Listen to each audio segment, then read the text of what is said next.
Bungie Activision. Many Destiny players spent the past 3 years asking Bungie for in-game matchmaking for raids and other high-end activities, and Bungie has so far refused to add that feature into the game. However, the studio has finally launched its guided games feature for raids and Nightfall Strikes in Destiny 2, which allows 1 or 2 solo players to match up with an organized clan group of 4 or 5 players.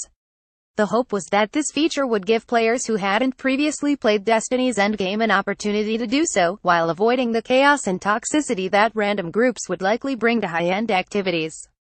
But players using the feature are having some problems, and those issues show that Bungie was right to be apprehensive about matchmaking for so long.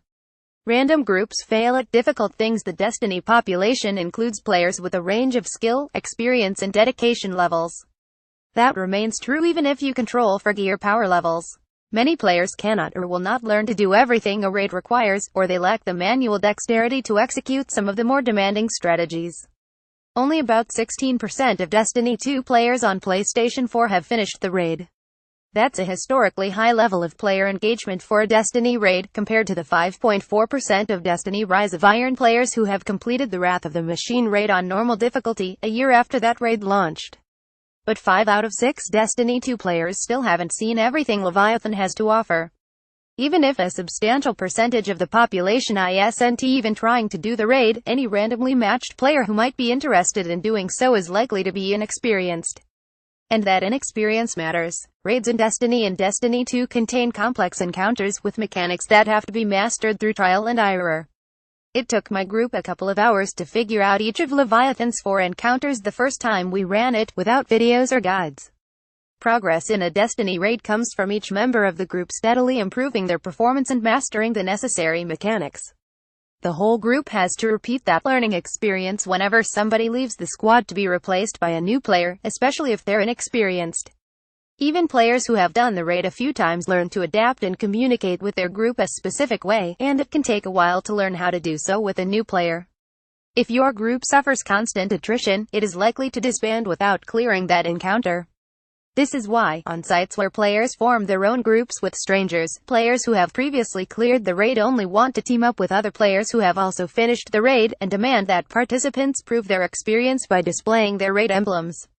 Players are willing to spend 4 hours learning the Pleasure Gardens fight the first time they do it, but nobody wants to spend 4 hours on it every time. And Leviathan doesn't leave much room for error if one player in your group doesn't understand the basic strategy at play. This is not easy, by the way. Bungie Activision. The flip side of players leaving the group on their own is the tendency of randomly assembled groups to kick out certain players. If 5 members of a squad are progressing toward beating the encounter and one player keeps causing the group to fail, they'll likely want to get rid of that person. And that player is likely to be that player in every group they join, resulting in a situation where they're constantly kicked from groups and creating a widespread perception that Destiny has a toxic community.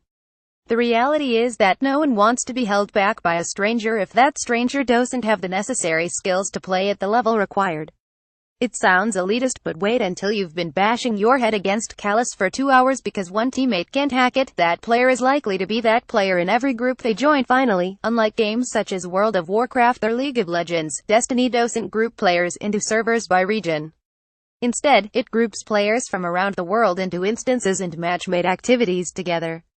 That means that you might get guides or seekers from Europe, South America or Asia. Aside from some latency issues, this is fine for casual Crucible matches or Strike playlists. But it is extremely difficult, if not impossible, for a group to coordinate during complex, team-based encounters if they don't speak the same language. Some players, meanwhile, don't have microphones for their consoles, or don't like using voice chat. 3 of the 4 encounters in the Leviathan raid require players to communicate information only they can see to their teammates, who have to act according to that information. It doesn't work if players can't talk to each other. Guided Games tries to solve the problems of random matchmaking. Destiny 2's Guided Games feature is designed to correct these problems, and it partially succeeds. Guided games require 4 or 5 players to participate in a pre-formed group, with at least half of those players belonging to the same clan. These players are the guides. It's their job, to some extent, to know what to do and how to do it. Random players looking for groups are seekers, and they must meet a certain minimum power level requirement to be eligible for the activity. You could be waiting at this screen for a long time, Bungie Activision. All players are asked to take a Guardian Oath, which essentially informs the guides that they are likely to be matched with an inexperienced player, and makes them promise not to be abusive. You can't get mad if someone doesn't know what they're doing. After all, you're signing to be grouped with someone because they likely don't know what they're doing. That's the whole point. The event also applies a 45-minute Guardian Oath status to all the players in the activity. If anyone leaves before that status expires without a vote from the group to terminate the activity, then that player may be banned from guided games. Guides also get assigned an Oath Keeper score based on how frequently they successfully complete guided activities. Theoretically, Seekers should prefer to match with clans that have high Oath Keeper scores, but, as a practical matter, you usually don't get a choice. This system tries to mitigate the toxicity that comes with throwing a lot of inexperienced players into a difficult activity together. Destiny 2 pairs just one or two newbies with a hopefully experienced clan group that has volunteered to help the newcomers learn the ropes or just carry them through the encounter. Bungie has also put penalties in place to prevent players from bailing on struggling groups or booting struggling players. And it has been modestly successful. But there are still some problems. The Guardian Oath status effect in action. Bungie Activision, an imperfect solution to an impossible problem. There are many more Seekers trying to use the system than there are groups to guide them, and that situation has left people waiting in a queue for 45 minutes or longer. Players can't do anything else while they queue up, and they can't stray far from their televisions. The game doesn't give them very long to accept the match if they find a group. Many casual players who are likely to seek guides may not be willing to commit 2 hours to a raid after spending nearly an hour waiting to begin playing. Bungie will hopefully patch Destiny 2 to allow players to participate in other activities while they're in the queue for guided games, and new incentives or rewards might entice more guides into the system in the short term. But this is a setup that is trying to encourage a relatively small population of successful raiders to ferry the rest of the player base through the encounters. The elite players have to outnumber the regular players at least 2 to 1, and in many cases 5 to 1. That's a tall order. The reality is that no one wants to be held back by a stranger. On top of that, the Prestige raid launches on October 18th, and many elite raiders will stop doing the normal mode once that's available. The wait for guides could become even longer. Second, many Seekers are getting matched with guide groups that haven't actually completed the raid themselves, and are using the system to fill out their groups or to replace people who bailed on their failing raids. These guided groups are generally not having much success. Eventually, the Oathkeeper score system might fix this problem, or Bungie might patch the system to require guides to have finished the raid. But that will also lengthen queue times. A group of new raiders looking for random players is at a severe disadvantage for many reasons. Third, players are encountering communication issues. Seekers and guides are getting matched with groups who can't speak their language, and guides are getting matched with Seekers who don't have microphones. Bungie could implement a language filter to try to match Seekers and guides with some language groups, but that will, once again, extend queue times. I have no idea what Bungie can do about Seekers without microphones, but having a player who cannot communicate makes it very difficult to progress in a Destiny raid. It may be worth lowering your Oathkeeper score to get out of a situation that you know from the start is likely hopeless. The old way is still the best way. If you don't raid with your clan, the best way to find a group is still on Destinal for the Destiny Fireteams subreddit. A lot of players resent these sites and the groups that form on them because they often demand high levels of gear and experience, and players who aren't on the cutting edge can struggle to find people who are willing to play with them. It's also common for less experienced players to join groups by lying about their raid experience, only to get swiftly kicked when the group see them play, or for people to try to start groups that require gear or experience that they don't have themselves.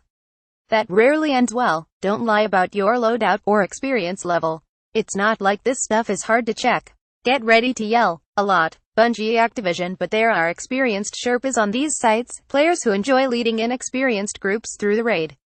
And if you're less experienced or undergeared, you can always start your own group of similarly experienced players and work through the raid together like those of us who beat the raid the first week did.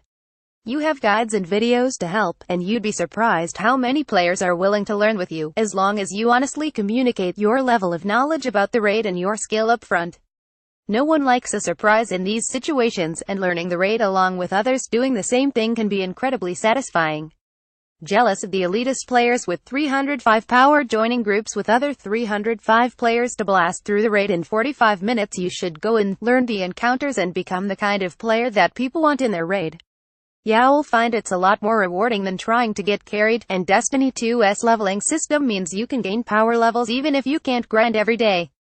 And if you're one of the players who refuses to make the effort to find groups on one of these sites, are you really going to be willing to put in the several hours of wipes it takes to master a raid encounter? Destiny 2 raids have a checkpoint system. That means you can take a break and resume it at the same encounter later in the week, but if you've progressed in the raid you can't search for a new guided group at the same checkpoint. Also, if you regroup with the same guides for a second session later in the week, the game will treat that as a regular group rather than a guided game, so they won't get Oathkeeper credit.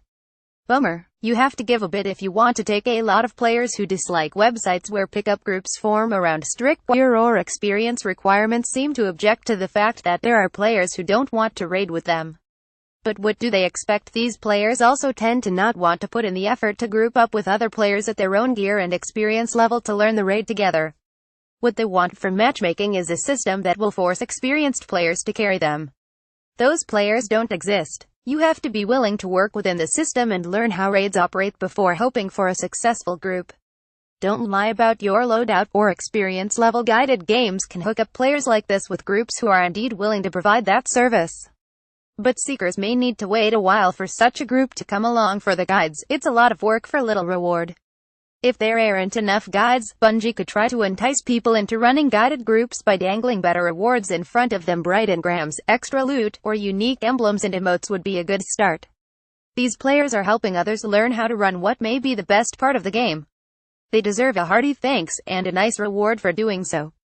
But the sort of players who will be motivated by loot to queue as guides may not have as much patience as the dedicated Sherpa players who deal with the foibles of casual or inexperienced players trying to dip a toe into the raid experience. When you use loot to incentivize players who wouldn't be helping new players otherwise, you raise the risk of toxic experiences. There are players out there who think teaching others is fun, and those are the ones you want to be matched with. They're going to be motivated by helping people, not just the hope for a few engrams. Bungie can build the interface. The studio can provide the incentives. But trying to socially engineer a positive matchmaking experience for difficult activities like Destiny 2's raids is a problem neither Bungie nor anyone else has solved well. The hard work of learning the raids and building a group is still mostly up to the player. And it's worth the time.